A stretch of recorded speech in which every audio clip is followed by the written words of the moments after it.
Récemment investi à la tête du bureau définitif de l'Assemblée nationale, Vital Kamerhe a été reçu le lundi par le président de la République, Félix Antoine Tshisekedi. Le nouveau speaker de la Chambre basse du Parlement a présenté au chef de l'État sa vision du député national relouqué dans son estime et sa considération.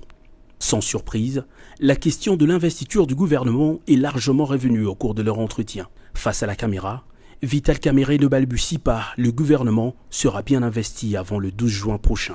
Et ça sera entre le 10 et le 11, ce n'est pas un secret, parce que nous devons d'abord recevoir Madame la Première ministre avec son programme, et celui-ci sera multiplié en 5 exemplaires que je remettrai à chaque député. Et selon les règlements de l'intérieur, chaque député devra s'en imprégner pendant 48 heures. Donc je ne sais pas faire autrement. Donc Madame la Première ministre, qui nous suit à ce moment, si elle veut être investie le 10, elle doit déposer le 8. Reconnaissant le mécontentement affiché par certains chefs des regroupements politiques de l'Union sacrée après la sortie du gouvernement, le président de l'Assemblée nationale en appelle à la retenue et à la priorisation de l'intérêt général. Nous devons mettre fin à ce genre de discussions qui nous dégradent parfois. Nous devons trouver des solutions à nos problèmes sans donner l'impression au peuple que nous sommes en train de nous partager un gâteau derrière son dos. Et voilà pourquoi nous allons parler avec les députés. Je viens de parler avec le président de la République.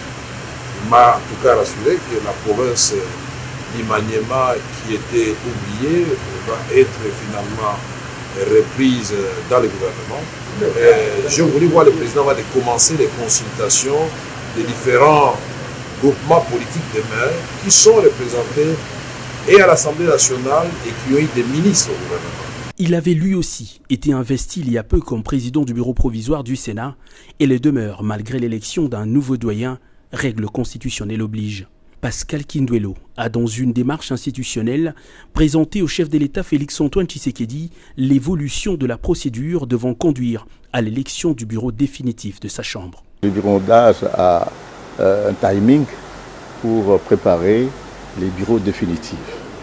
Et là, nous sommes satisfaits parce que mes collègues sénateurs et moi-même, et nous sommes réellement dans le bon, et dans le sens que d'ici 10-15 jours, et le bureau d'âge aura terminé sa mission qui lui est confiée par la Constitution et les règlements d'âge.